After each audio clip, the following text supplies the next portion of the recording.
There is $16,000 difference between these two Ford trucks. Can you see it? Maybe, maybe not. Hey, it's Tim, Pickup Truck Plus SUV Talk.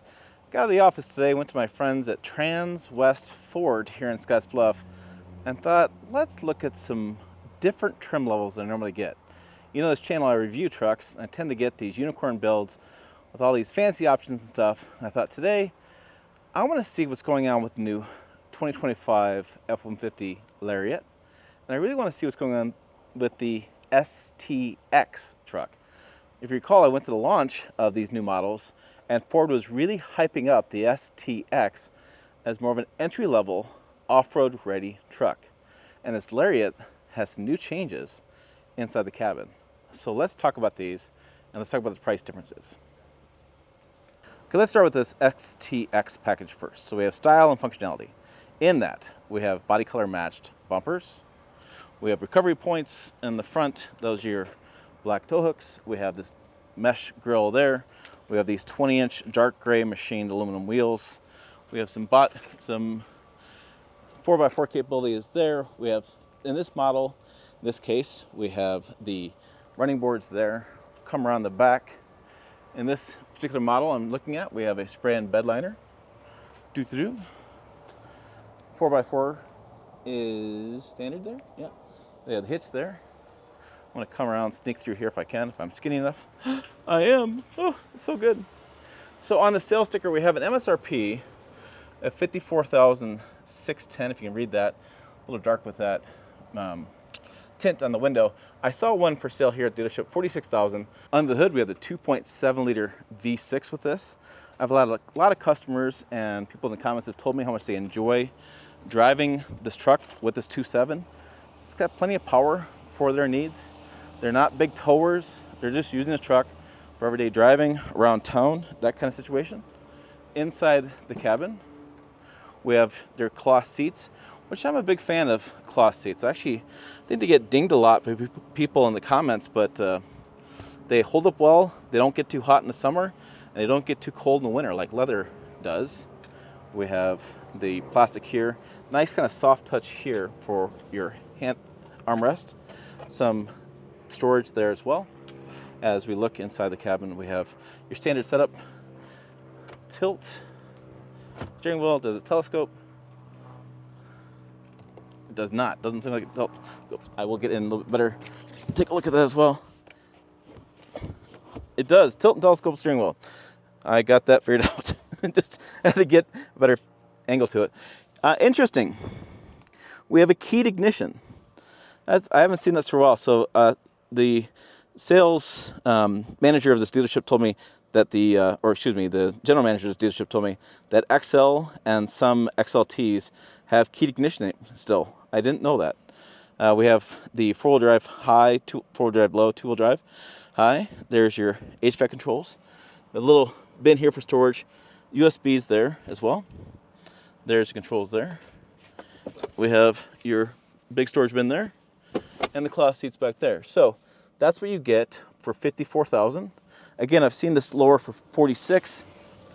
So that's about your volume seller truck these days. This is about the volume seller price point, and we have about 1,528 pounds of payload. That's how much you can carry inside this truck. Now looking at the step up, this is the Lariat.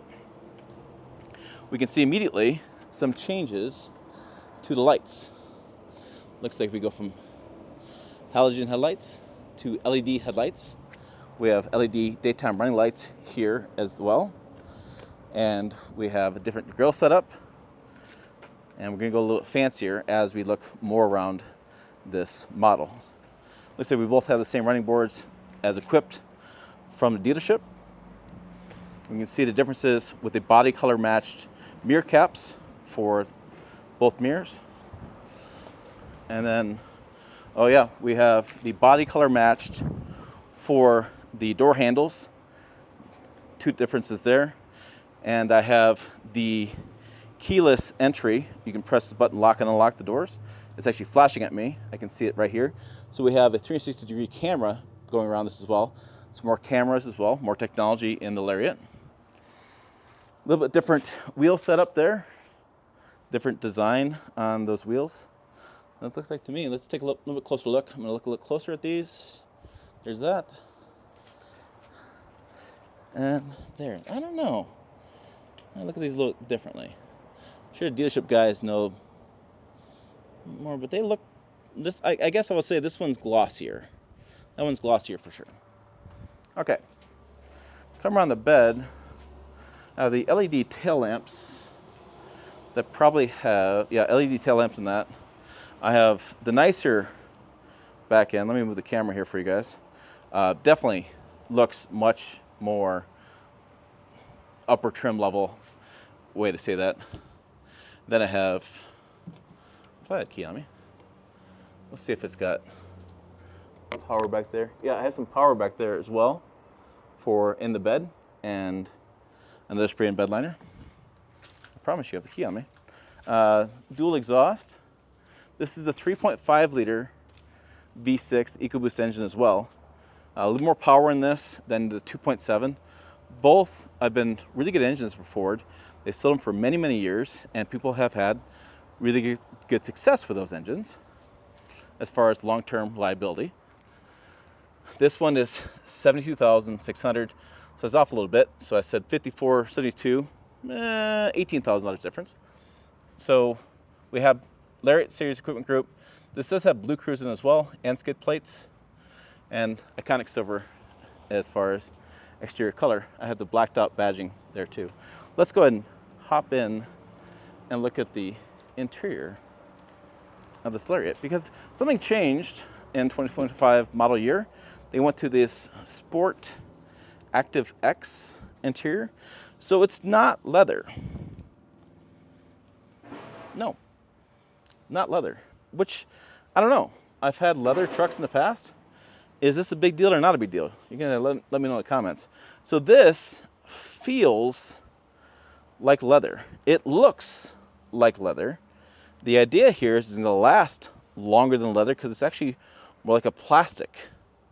It mimics leather, heats up like leather, cools, has heat and cooled, seats. But the idea is it lasts longer and it wears better. It's just a different type of material. I've been talking to automakers now going on the past 4 or 5 years, and they tell me everybody's moving away from leather for a variety of reasons. One of the reasons being weight. Leather is pretty heavy, and trying to get these payload numbers back up because they've added more features in these trucks, and so the payload goes down to add more stuff. So if you're able to replace leather, that's a bonus. You have cost. Leather's expensive. And you have long-term wear and tear. If you can replace it with material that looks like leather, that still has that same kind of feel to it, that lasts longer, it's a win for the customers and a win for the manufacturer from the cost and weight standpoint.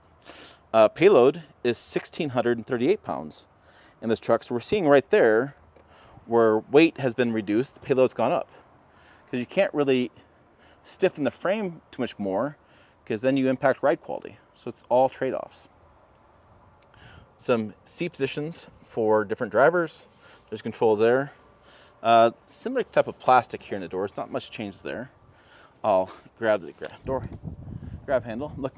I'm doing a comparison. I'm looking at the STX right now going, did that have a door handle too for driver? And it does. So same idea there. And then I do have the keys. So this one's got digital display there. Controls here, display there. Heated and cooled seats, heated steering wheel.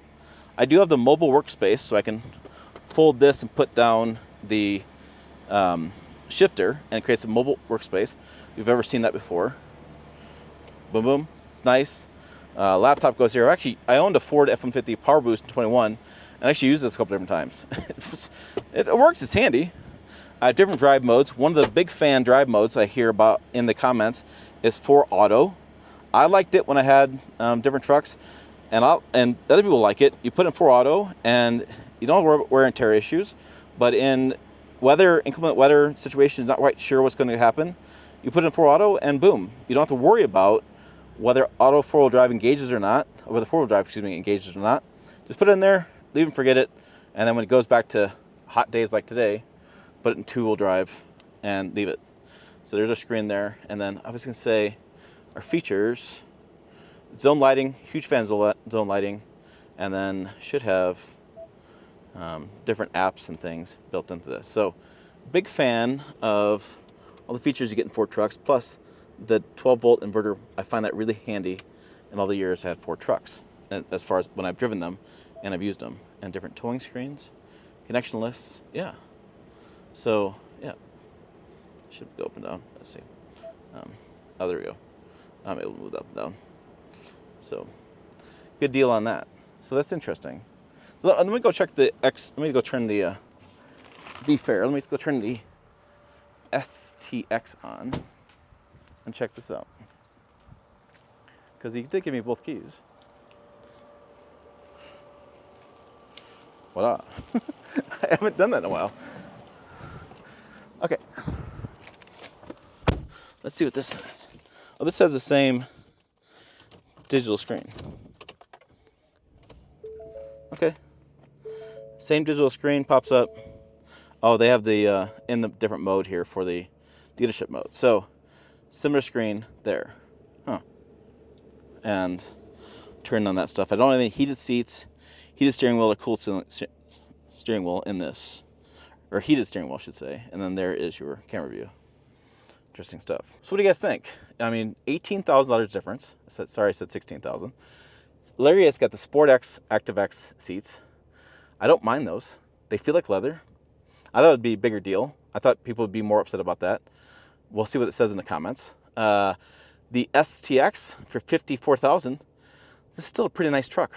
And this is the average price point for new truck sales. Is this one I'm sitting in right now? This is, like I said, the average price. The Lariat is 70-some thousand, 72,000. Pricier, yes. More expensive, yes. Wages have stagnated, which is causing some concern with some consumers. Their wages haven't kept up with inflation. Differences there. I don't know. Put your thoughts down below. I plan on coming to Transwest more often and looking at different trim levels of trucks that I don't get to see very often anymore at all at the house. So, hoping to do more videos. Hope you guys enjoy this. Check out more videos on the channel up over here.